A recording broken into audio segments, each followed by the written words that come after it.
সাম্প্রদায়িক সম্প্রীতি, বৈষম্যহীনতা, সম অধিকার, অগ্রগতি ও গণতান্ত্রিক বাংলাদেশ বিনির্মাণের লক্ষ্যে নীলফামারীর ডোমার উপজেলা বিএনপির উদ্যোগে উপজেলাটির 10টি ইউনিয়নে ধারাবাহিকভাবে জনসভার মতো কর্মসূচি পালন করে আসছে ডোমার উপজেলা বিএনপির নেতৃবৃন্দ।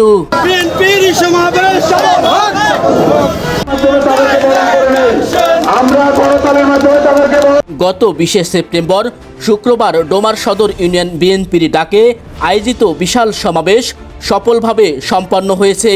এদিন শত শত নেতাকর্মী মিছিলে মিছিলে স্লোগানের মধ্য দিয়ে সমাবেশস্থলে যোগদান করলে রীতিমতো মুখরিত হয়ে ওঠে সভা প্রাঙ্গণ।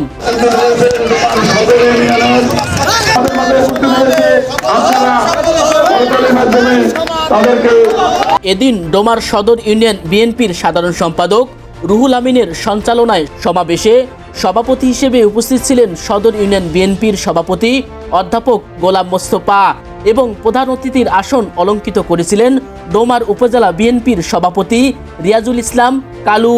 এছাড়াও অনুষ্ঠানে প্রধান বক্তা হিসেবে উপস্থিত ছিলেন ডোমার উপজেলা বিএনপির সাধারণ সম্পাদক আখতারুজ্জামান সুমন এবং আরও উপস্থিত ছিলেন ডোমার উপজেলা বিএনপির সাংগঠনিক সম্পাদক মিজানুর রহমান টুলু ও উপজেলা বিএনপির সাংগঠনিক সম্পাদক মাসুদ বিন আমিন সহ ইউনিয়ন ও উপজেলা বিএনপির বিভিন্ন স্তরের নেতৃবৃন্দ সমাবেশে উপস্থিত ছিলেন। সমাবেশে বক্তব্য প্রদানকালে ডোমার উপজেলা বিএনপির সাংগঠনিক সম্পাদক মাসুদ বিন আমিন সুমন বলেন, 2001 থেকে 2006 সাল পর্যন্ত ডোমার ডিমলা এক আসন ছিল উন্নয়ন ও শান্তির জনপদ।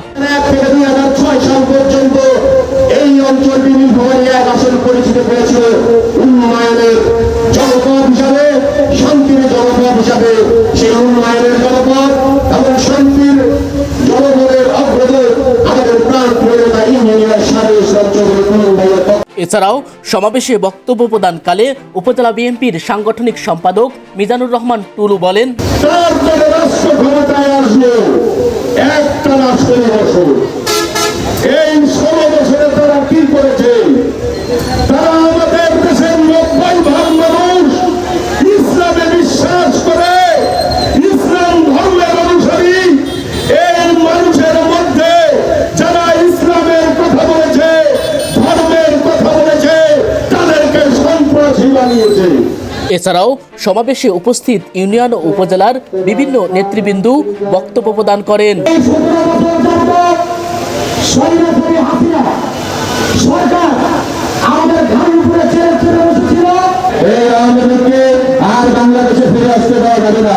সংগ্রামী ভাইয়েরা, বর্তমান হচ্ছে বাংলাদেশের সবচেয়ে বড় দল হচ্ছে বিএনপি।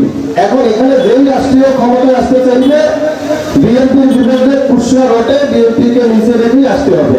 এদিন অনুষ্ঠানে প্রধান বক্তা হিসেবে বক্তব্য প্রদানকালে ডোমার উপজেলা বিএনপির সাধারণ সম্পাদক আখতারুজ্জামান সুমন বলেন, এই সরকারের পতনের পর দেশে একটি নির্বাচনের আবহাওয়া বলছে।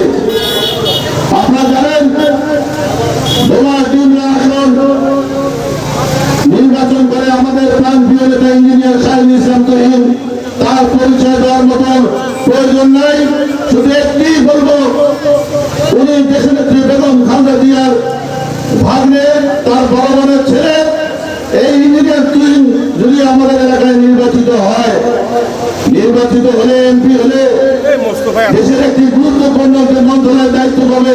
আমাদের ডোমার ডিমলা তথা নীলফামারী জেলার উন্নয়নে জোর করবে। আপনারা সেটা দেখেছেন 2001 সালে তুহিন ভাই এমপি না হয়ে ডোমার ডিমলার বিভিন্ন শিক্ষা প্রতিষ্ঠান, বিভিন্ন কর্মসংস্থানের রাস্তা হলে ব্যক্ত করেছিল। তার প্রমাণ আপনাদের ডোমার সদর ইউনিয়নের যে বড় তার উচ্চ বিদ্যালয় রয়েছে, এই তুহিন ভাইয়ের হাত দিয়ে করা এই বড় স্কুল, এই ইউনিয়ন পরিষদ এই তুহিন ভাইয়ের হাত দিয়ে করা তুহিন স্কুল বক্ষরে মনে রয়েছে এই ইউনিয়নের। এটা তুহিন ভাইয়ের নামে, এটা তুহিন ভাই করেছে। তোমার মহিলা কলেজ তুহিন ভাই দ্বারা প্রতিষ্ঠিত হয়েছে। অনুষ্ঠানে প্রধান অতিথি হিসেবে বক্তব্য প্রদানকালে ডোমার উপজেলা বিএনপির সভাপতি রিয়াজুল ইসলাম কালু বলেন, শক্তিকে মুখ বন্ধ বানিয়েছিলেন, কথা বলার পর সাহস ছিল না। সেই শেখ হাসিনাকে গত 5ই আগস্ট ছাত্র জনতা সহ লক্ষ কোটি মানুষের বিক্ষোভের ফলে ঢাকার রাজপথ রক্তে রঞ্জিত হয়ে এক সাগর রক্তের বিনিময়ে আমরা এই শেখ হাসিনাকে দেশ থেকে উৎখাত